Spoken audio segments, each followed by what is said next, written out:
Oh, you didn't know? Your ass better call somebody! The energy revealed. Brooklyn to Queens, reppin' both hoods. Rob and CP, keep it fire misunderstood. Cheer 'em all loud, let the anthem flow. Mets fans unite at the pregame show. From city sand lights to the skyline greens, it's the heartbeat of Queens, the craziest dreams. Rob hype on the mic, CP's the fire spark. Together they ignite, voices like the park. Fans dripped in jerseys, legacy bold. The Metropolitan story forever told. Turnstile spinning, the crowd floods the gates. This is family, no time for debates. Crack of the Batman, the roar never fades. Queens in the blood, it's how champions are made. Cheer 'em all loud, let the anthem flow. Mets fans unite at the pregame show. From city stand lights to the skyline gleams, it's the heartbeat of Queens, the craziest dreams. 7-line swagger, vibes electric and wild. Mets legacy golden since I was a child. Orange crushed skies, let the battle ignite. We ride for the home team till the last fight.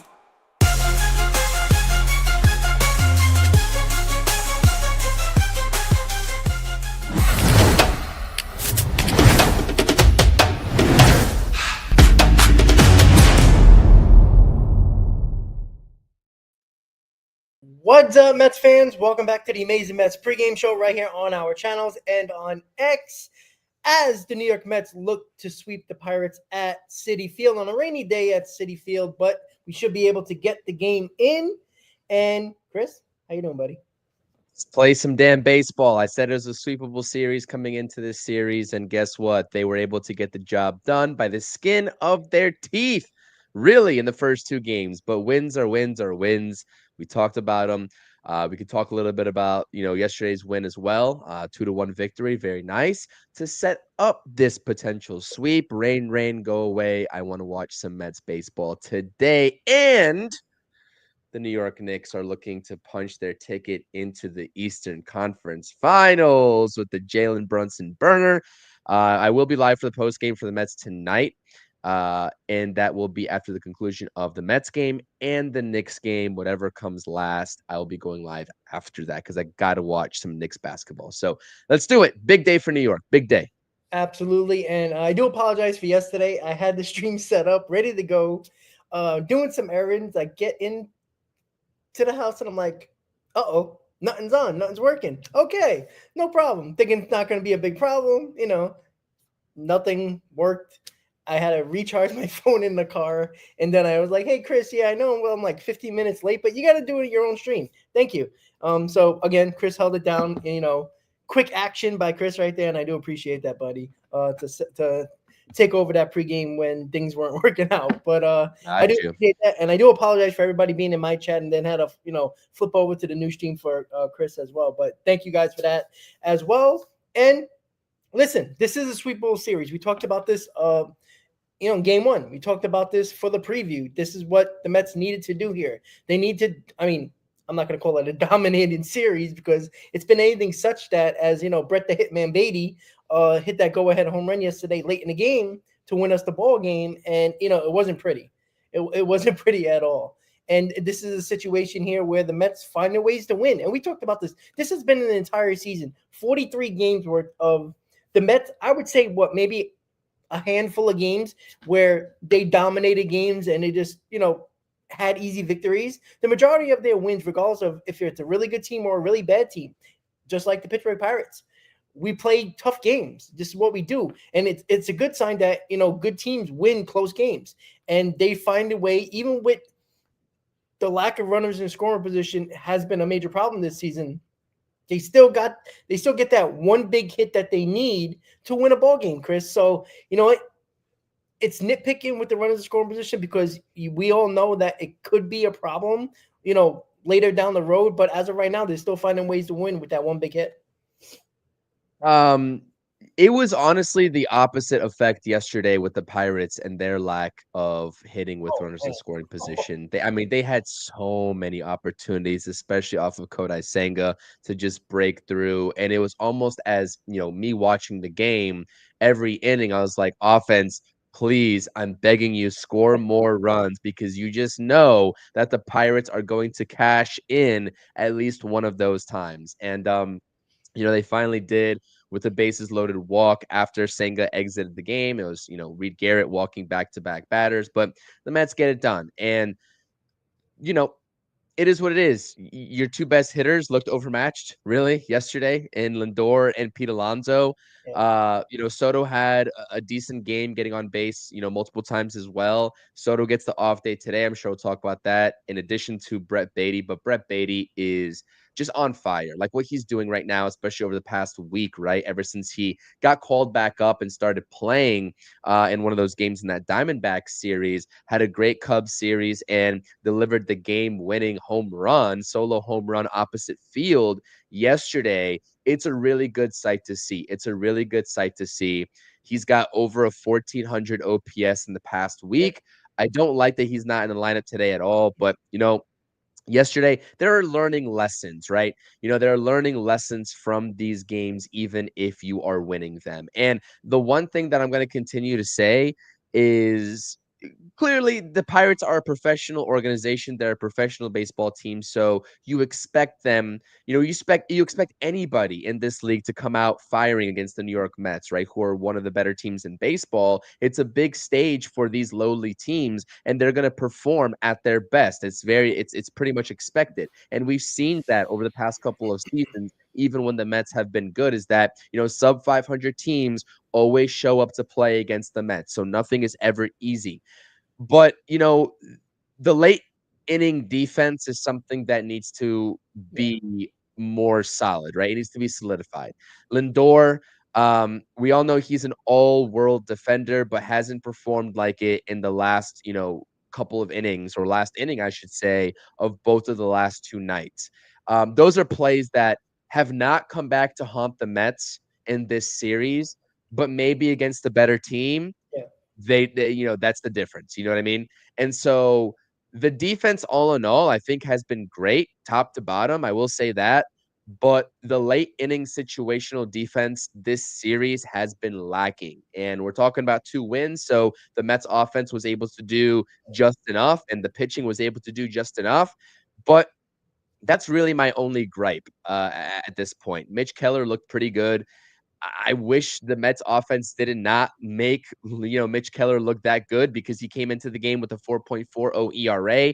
I think that must have been his season high in strikeouts against the Mets, because he came into the game with like a 17% K rate, which is well below league average. And he struck out Alonso twice, I think. He struck out Lindor 3 times or something like that. It was crazy. It was crazy. Something about Mitch Keller, the offense just simply love. But, nonetheless, it was a game where you expect the Mets to win those close ball games, right? Yeah. You expect the better team to win those ball games. And, the Mets did enough. That's all I'll say. How about we go ahead and just hand it to the Pittsburgh Pirates today and an ass whooping, and not talk about it being close? That's what I would like.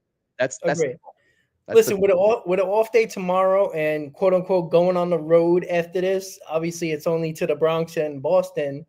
It's obviously a situation where get this game over with early, right? Let's not leave it up to Clay Holmes in the bullpen once again to do the keeping this game close or keeping the lead a small lead. This is a situation where the offense. I don't care if Juan Soto's not in the lineup. I don't care if Brett Beatty's not in the lineup. Right? I don't care if Azakar is here. I don't care if Marte's in the lineup. You have a very decent lineup at the top of the order to do the job. Like it is, right? Vientos is in the 2-0 for the first time this year with Soto not playing today.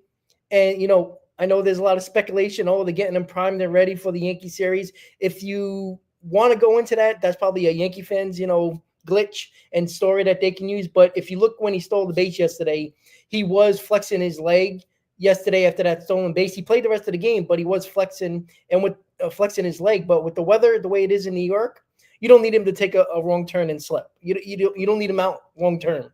So rest him. You give him 2 days off, and then he'll be ready for the Yankee series. And again, I know the Subway Series is something that everybody loves. Everybody goes back and forth and all that fun stuff. But it is the next 3-game series, right? You got to take care of business today, because if you lose today, you got a whole off day. Chris will talk about it on the post game, but you got a whole off day to talk about it tomorrow. And you don't want to be talking about a terrible loss against the Pirates when you got you go into the Bronx to play a good team in the Yankees. That's what you don't want to be talking about. You want to be talking about a solid victory against one of the worst teams in baseball. And regardless of what this lineup looks like, most of us don't like this lineup. It's okay, but you win the ball game. And if it takes every single person on this roster to win a ball game, you do it, Chris. That's it.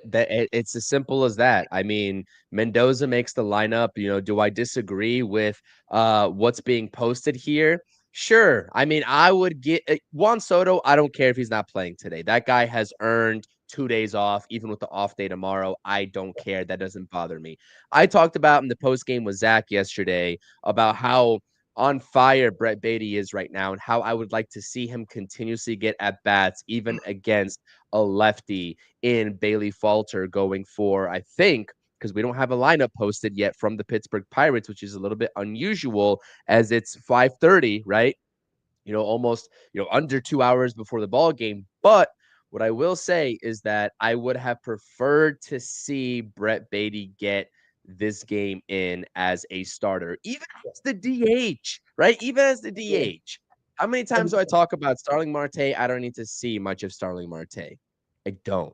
But nonetheless, your point remains true. Any variation of this lineup should go out there and beat any given team, let alone the Pittsburgh Pirates, right? And I'm not trying to be demeaning to the Pittsburgh Pirates, but their record is what it is. And they are, right? They have that record for a reason. They're not a good baseball team.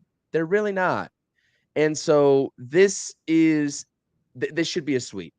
There's no excuses, no matter who, what personnel Mendoza throws out there. This should be a sweep. I do like Vientos in the 2 spot. You said that for a while.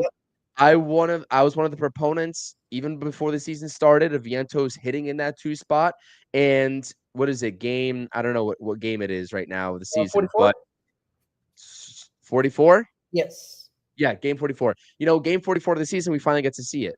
Albeit it's no Juan Soto in the lineup. There's no Juan Soto in the lineup. So that seems like the obvious move to just rearrange that top 3 with Mark Vientos, who has found his footing. He really has. I'm very impressed with the at-bats that he's taking. And I've said that for a little bit now. It seems like he is coming along. It really does. I want to see how he produces in the 2 spot. Yeah. Another good thing about this lineup is Luis Torrens is back. Yeah, he's back. Good news for Luis Torrens, recovering from, I guess, the nut shot that he, took a couple days ago. So good to see Luis Torrens back. I like to see Luis Angel Acuna. You all know a big proponent of Luis Angel Acuna and his speed.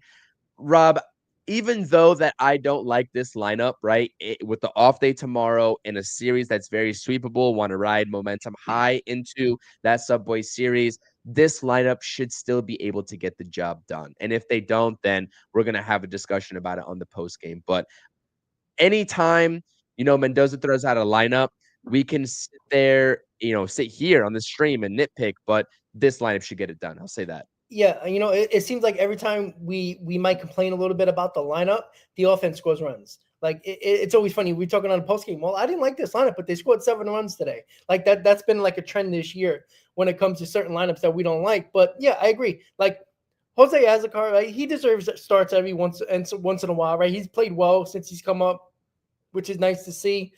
Somebody that nobody really cared about. We've seen him in spring training a lot. It's nice to see him in the lineup. And yeah, Luis Torrens back in the lineup. That's good news because, well, we all know the family Jews are very important, and they hurt. The poor guy, he takes a beating behind the plate. But it's nice to see him back there. Yeah, I agree with you when it comes to Beatty. He should have been the DH today. Like, play him against a lefty. Like, I just don't understand the fact that this kid is hitting. The last thing that you could probably check off the list at this point is to see if he can do well against a lefty, because there will be a time, that maybe Acuna is not available. Maybe he got nicked up a little bit and you need to play Beatty against a lefty. now is the first time he's pitching. He's playing against a lefty. This would have been a prime opportunity to see him do it. And again, if he looks terrible at the plate and he has 3 strikeouts and he's flailing at every pitch, all right, you kind of have your answer with that. And he's mostly going to play against your right-handers. But give the kid an opportunity. It's not like he hasn't seen lefties in the minors. So I don't like that. But again, he'll play sometime during this game. They usually pinch hit him. That's the way it works. As soon as the lefty comes out, the lefties come into the ball game at some point during the game. But overall, because when you talked about the defense earlier, right, it's a little shocking with Lindor. He don't miss those plays. And, what is it, 5 errors on the season? That's worrisome in the first, month and a half, so almost a month and a half of the season, already in 43 games. I trust Lindor. Like, I feel like he's going to figure it out. Like, it's the easy plays that he continues to make the errors on, which is always funny to me with most major league players. They'll make the great play, but they can't make the simple play.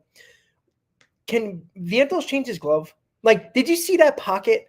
Like, holy Christ. Like, you could put a basketball in it. Like, it was that big. Like, I never seen a glove that had only one strap across the pocket. It's weird to me. Like, I've seen like the one strap that's like in the middle, but it seems like it's on the edge of the glove. And there's like a little hole and then the 2 big holes. Like, I don't even know, like, what are you doing here? Like, that could have made the difference of a game. That screwed Senga. That's what screwed Senga. Absolutely. And he would have thrown out, because Vientos got a great arm. He would have thrown out the runner at first to end the inning. Easily. And it ended up being a problem. And, it ended up getting Senga out of the game. And we had to use, Ree Garrett, which, he wasn't great, but, he still kept it a tie game. So Beatty can do what he did, in the later components of the game. And what about Stanek? I mean, that he was throwing yesterday. Like, somebody pissed him off. Like, that guy was just, you heard him grunt, and he was throwing 101. There was one pitch that was 101. He was just throwing 99, 100. He was pissed off. Like, I like to see Stanek come back like that.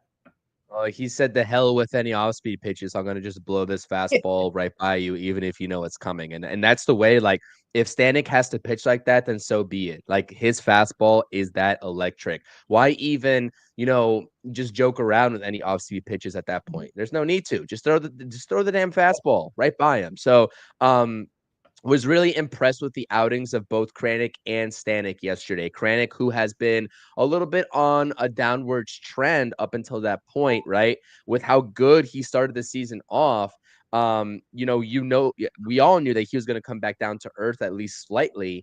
And it was good to see him have a really efficient inning, a really efficient outing. And then the cherry on top was Ryan Stanek before we had to sweat out the 9th inning with Edwin Diaz on the mound again. But he gets the job done, posts the 0, gets the strikeout when he needs it, gets the 2 strikeouts when he needs it. And that's now 3 consecutive innings for Edwin Diaz that he posts of scoreless baseball. He needs to get the situation figured out with the running game. If he's going to be walking batters, you can't have a walk turn into an automatic double without even trying to hold a runner on, because with his leg kick, it's free money for an opposing team to steal.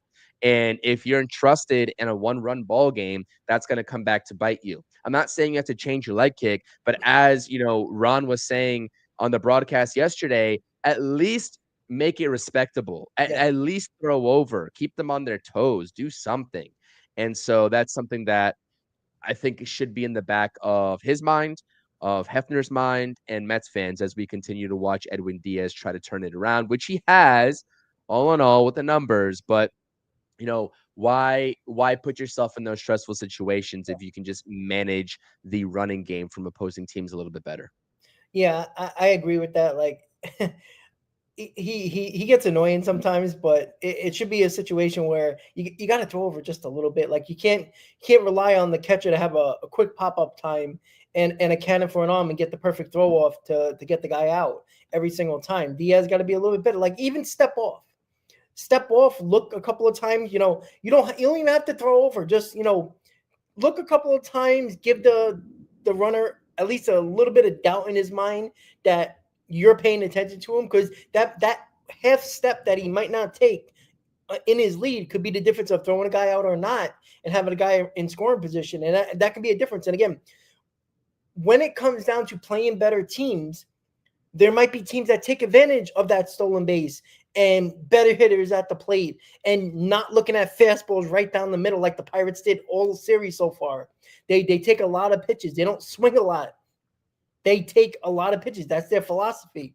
And that is something that if a good team you're facing, there's a pretty good chance that you're going to have a harder time getting those guys out and keeping that runner stranded in that inning. So that's got to change a little bit. Again, step off, look the guy back a couple of times before you throw the pitch, something that gives a doubt in that runner's mind. And that's something that Diaz needs to, start doing. And I know they're telling him that because, again, sometimes we all act like coaches are not telling the players to do something different and to adjust a little bit. I think they are. But again, if you played baseball, once you get to the plate, once you get to the mound, your mind just shuts off and you try to not think too much. And, we've all been there, Chris, when you're playing baseball, right? Your coach will tell you one thing, and then as soon as you get into the batter's box or the pitcher's mound, you're like, all right, I'm ready. And then you completely not worry about what the coach said because you're trying to focus on what you're trying to do, the task at hand. And you're trying to not overthink everything. And then when you're hearing voices, that's when you start thinking too much and you're worrying about everything except what's important right there. And that is you and the pitcher at that point. So I think that, Diaz just gotta adjust a little bit, step off, look the runner back, something, right? Even if you don't want to throw over, even if you're worried about throwing over and you're going to throw it away, step off, right? You got, you got an extra step off just in case if you need it. But, that's got to change because against a good team, that stolen base could be crucial. Again, if you're playing a Pirates, you can get away with it. But a lot of the times you're not going to get away with better teams. So nice to see Diaz getting a little bit better here. He does give us a little bit of heartache most of the time, but he finds a way to get the job done with the 2 strikeouts and to win a ball game. So, overall, guys, the lineup, interesting. It is what it is. We can't change it, right? That's Mendy's lineup for today. Clay Holmes. What are you going to say about Clay Holmes, right? I mean, he's been doing everything that I wanted to see from him, right? He's pitch count getting higher, length. He's pitching well. Like, there's nothing to complain about with Clay Holmes, right? Again, I'm still, in my back of my mind, I'm always worried that those innings are going to catch up to him at some point, but I'm not worrying about it right now because it's only, start 10 of the season for him, I believe, or 11, something like that. 9 or 10, something like that. So I'm not worried about, the innings right now. It's still in the back of my mind when it gets to like 90 innings. Let's see, if he can continue to give the length and provide good starts for us once he hits that plateau of innings that he hasn't hit in a very long time. But, I mean, he's been outstanding. There's no reason why he can't dominate this lineup whenever the Pirates post their lineup, Chris, with Clay Holmes. Have they posted it yet? Because I haven't seen it. I haven't checked since we came out live. No, they still haven't posted it. That's crazy. That's insane. Yeah, I wonder if there's an situation. Well, they're hoping the rain starts. Yeah, maybe because I mean, Shamanaya was throwing out on the field and it was just downpouring, and that was like an hour ago. So hopefully the rain clears out. But no, I mean, you saw it yesterday with Kodai Senga. We've been kind of like waiting for that point where Mendoza would extend him a little bit more. He came out there the first time and he stayed in the ball game. Mendoza made that conscious decision to give him one more batter that should have resulted in an inning-ending ground out that Vientos had go through his glove. And that's just the way things work.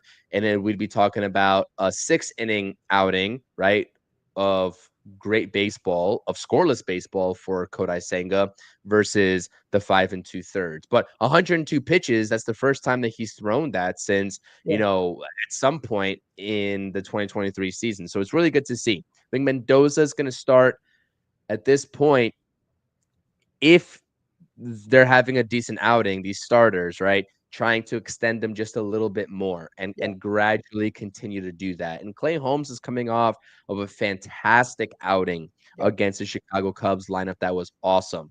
Need to see that efficiency again. Need to see him work with less traffic on the bases, just as he did in that Cubs series. And, Clay Holmes has the stuff. He has the stuff to do it.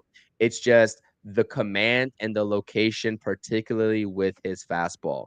Is he locating that fastball or is he not? Because if he's not, we're going to get that 5-inning outing that we got from him a couple times to start the season off. You know what I mean? And, I believe in Clay Holmes. I really do. And so it's good to see him finally figuring it out. And I'd like to see a replication of last outing. I'd like to see that. I But agree. what I will say, in tandem with a good outing from Clay Holmes, we need to see the offense Yes. give these pitchers some support. And I said that very slowly and methodically for a reason. Kodai Senga dancing in and out of jams, right? With basically a 1-run lead, throughout that entire time. Not acceptable. Yeah. Not acceptable. You know what I mean? I'm sure he didn't appreciate that in the back of his mind when he's out there. Get him a 3-run lead. You know what I mean? Get him a 4-run lead. And so I hope that the offense really shows up today in a major way, because we haven't seen it thus far in this series. And we've been getting some pretty good pitching performances. I like the pitching performances. We just need more offense. So that's what I'm really watching out for. Clay Holmes, go out there, do what you do, throw strikes. Let this Pirates lineup put it in play. I'm not necessarily worried about them hitting the home run ball. I mean, Ke'Bryan Hayes had a really good game yesterday, hit the ball, on the screws, probably 3 times off of Kodai Senga, and Senga was still able to get out of the jam. But the Pirates lineup all in all, and I don't want to jinx anything, but they haven't really been hitting the ball hard. There's not really much home run power with them. Yeah. So make them put it in play, make the defense make the plays behind you, and offense, wake up. Let's win defiantly today. Let's win definitively today. Let's do it. That's what I got, really. I mean, that's what it boils down to. In a series where you are clearly the better team over the Pittsburgh Pirates, there's really not much else to say. Go get a job done, offense. Yeah, I mean, you don't score against a bad team and you keep the game close.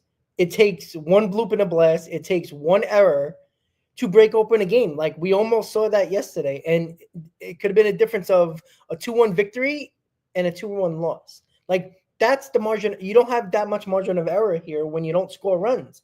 And look, we've been talking about this a lot, right? They've been playing a lot of close games. It's been a lot of 1-run, 2-run ball games that have been going late into games. And, eventually at times the Mets actually broke out late in games and they'll score a couple of runs late in the game. And then it's kind of an old contest, but they've been keeping it way too close. It has to been every pitch is like a stressful pitch for each one of our pitchers, because one mistake can change the outcome of a ball game. And again, you don't want to lose to the Pittsburgh Pirates. I know it's baseball, right? You're gonna lose against bad teams. It's just how the cookie crumbles. It's just how it goes. Like you can't predict this stuff, especially with baseball, because somebody can have a bad outing, a team can hit, but more often than not, it's been the offense that has been lacking behind making this team elite, because they're very damn good, but they're still missing that next level. We've talked about the next level that this offense needs, and it still seems like, when Soto's going and Nimmo's going, Lindor's struggling, Alonso's struggling. Like they're not all, doing what they need to do at the same time. We all know if they all get hot or at least good enough at the same time, it's very hard for a pitcher, I don't care who he is, and a good or a bad team, to get through a lineup like this when everybody's hitting.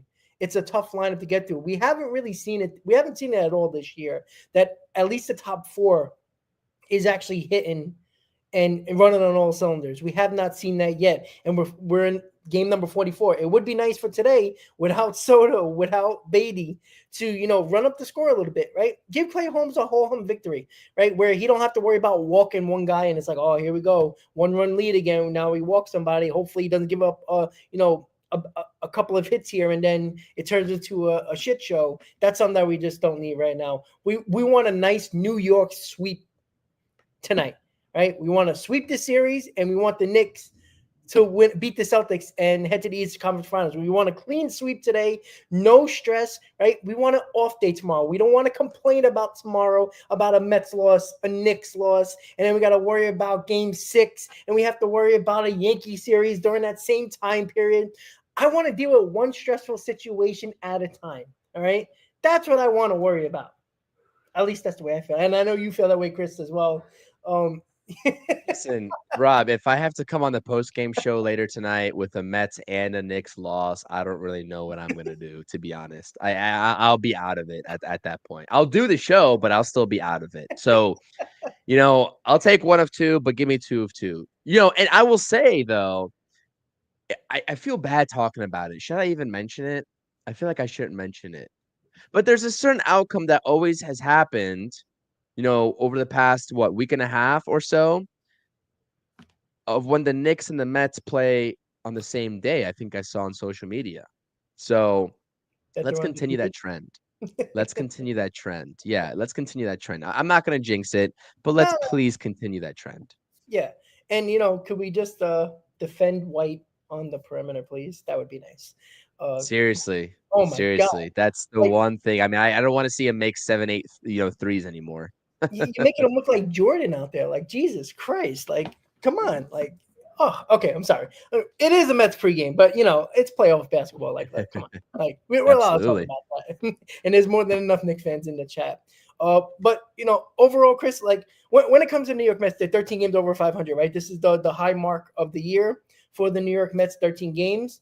And listen, keep on going, right? I want to get to that 20-game mark. You know what I'm saying? Like, I know maybe it's a lot to ask for right now, but I want to get to that 15, 16, 17 games over 500 because, again, there's going to be a stretch this year of about 10 games.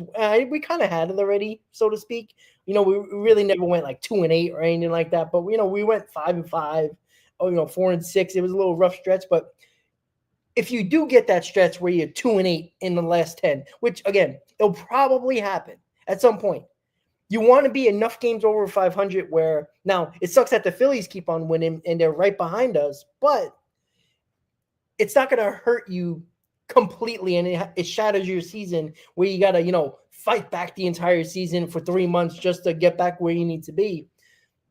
I want to see consistency here. And besides the starting pitching that has been, Mr. Consistent, like they've been, if you want to rank them, the number one, biggest reason why the Mets are 21-8-15.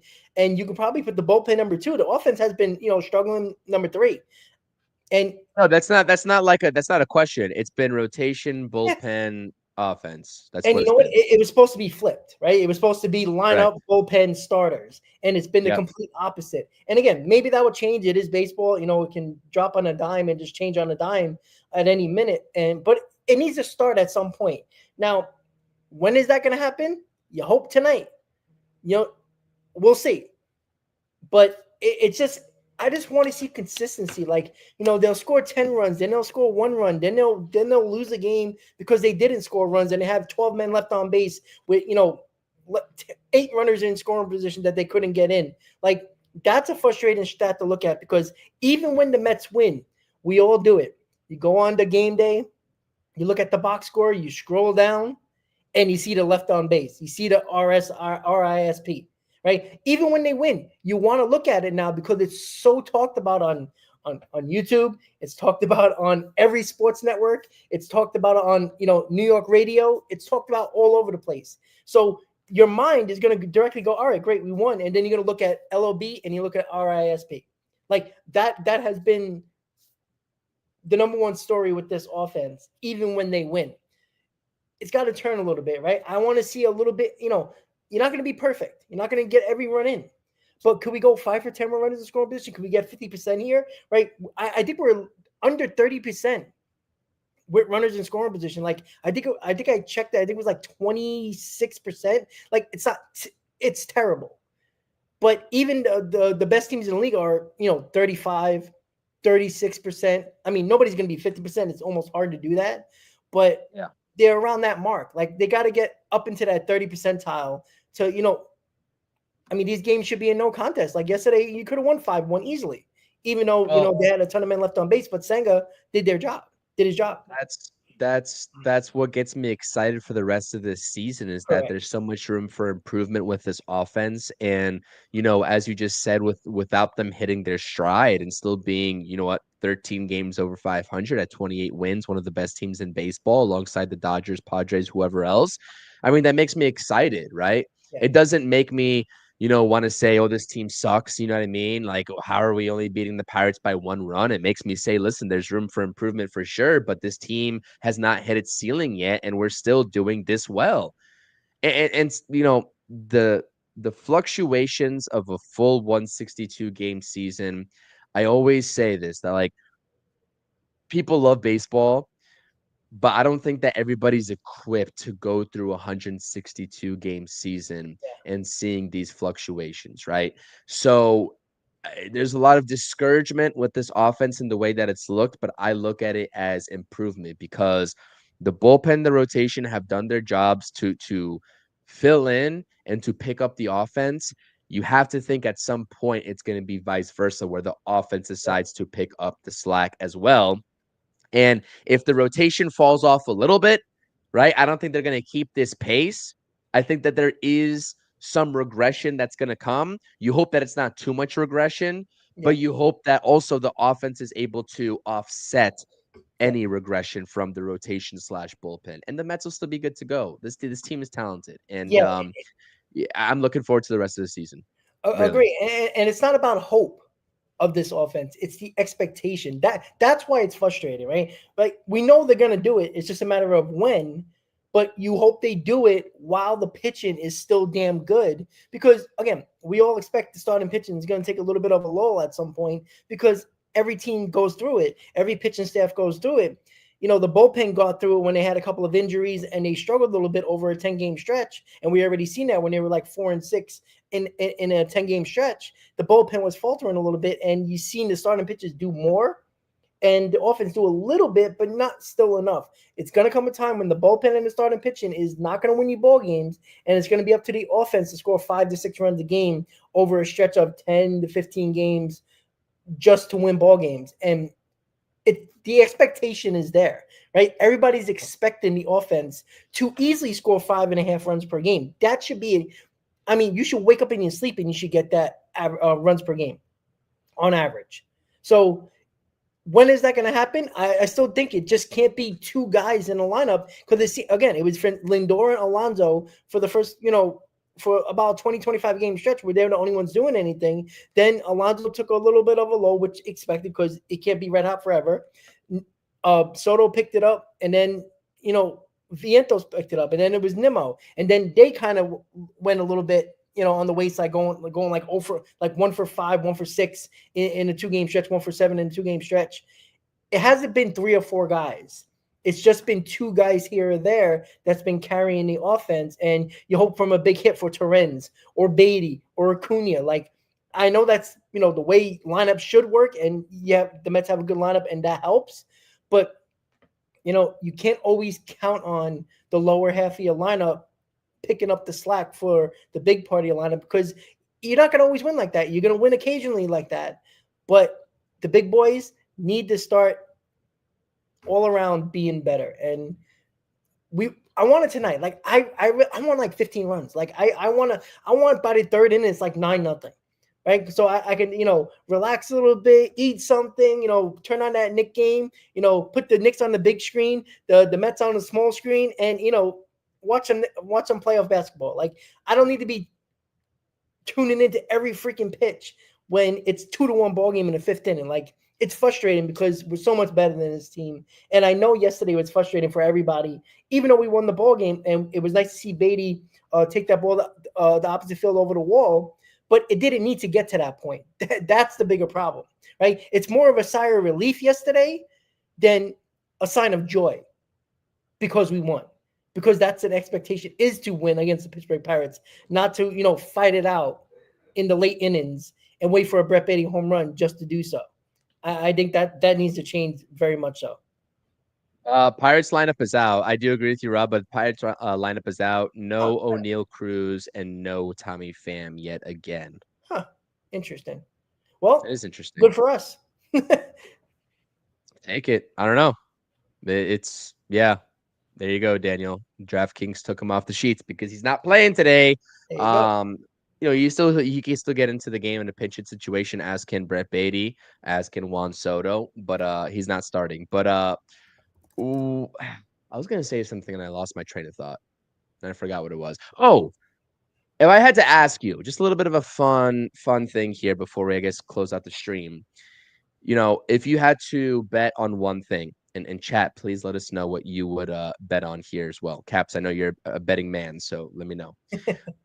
Starling Marte home run to prove everybody, me and you, wrong, right? With judging why Starling Marte is in this lineup, I can see a Starling Marte just a heater of a game in this game, He or or or Luis Angel Acuna hits his first home run of the season tonight.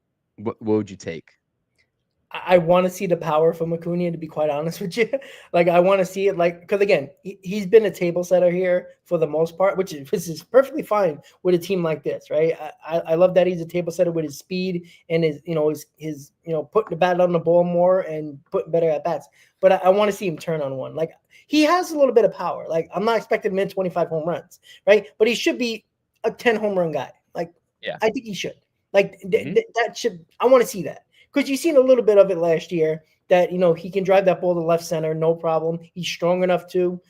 I would like to see Acuna, but Marte does it. He'll get his one day playing, starting in a game, DHing, and he hits a home run. Like, I know people are so frustrated by Marte because there's other guys that should be in a lineup over him, but Marte hasn't been as bad as most people seem to think he has been.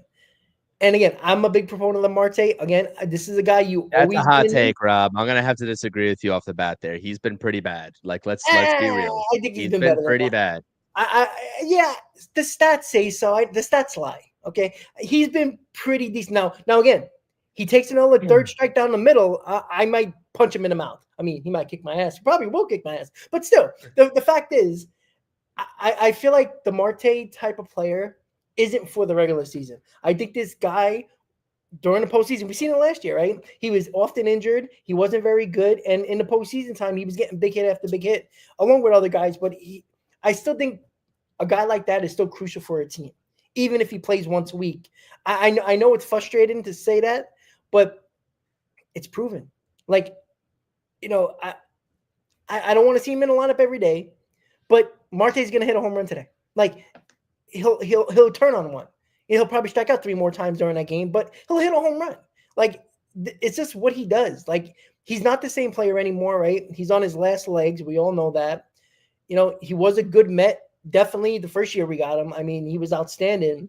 And I give him, he's going to, live in the laurels of 2022 for a long time with the Mets, even though we don't like the ending of it. But would I rather see Beatty as the DH today? Of course.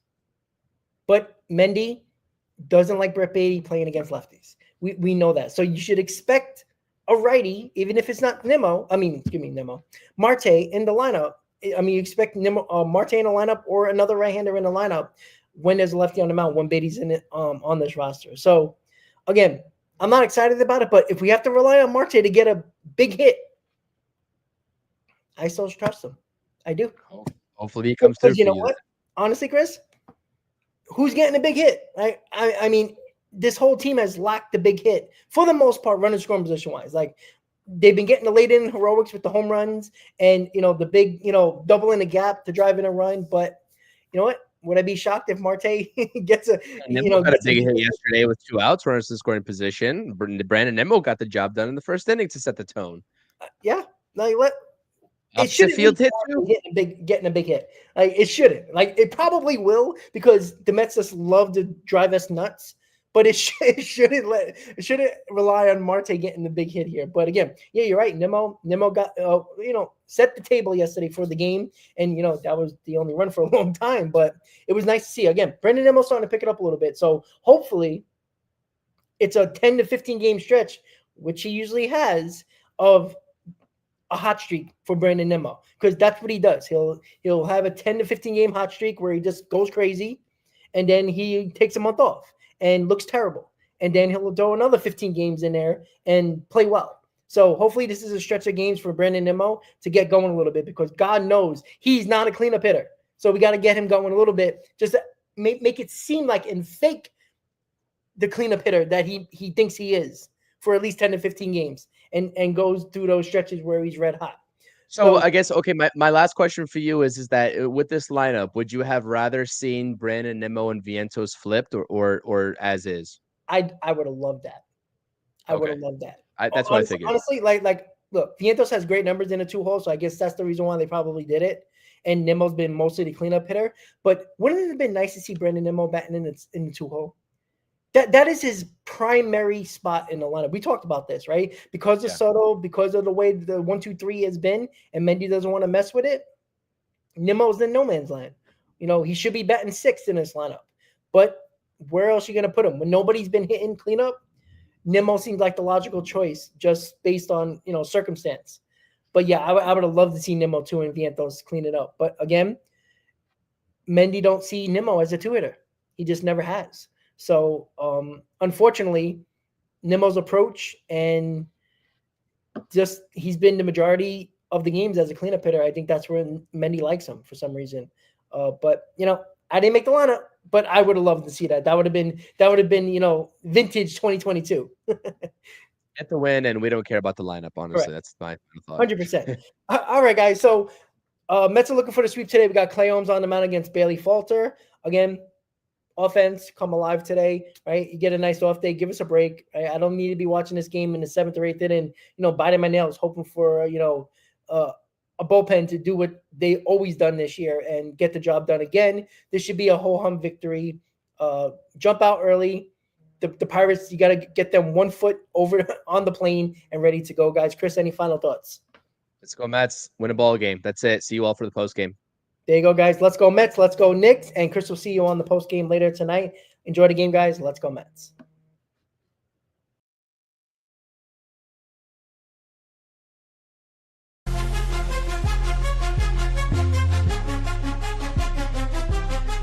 Seven train rumble, headed to the field, orange and blue.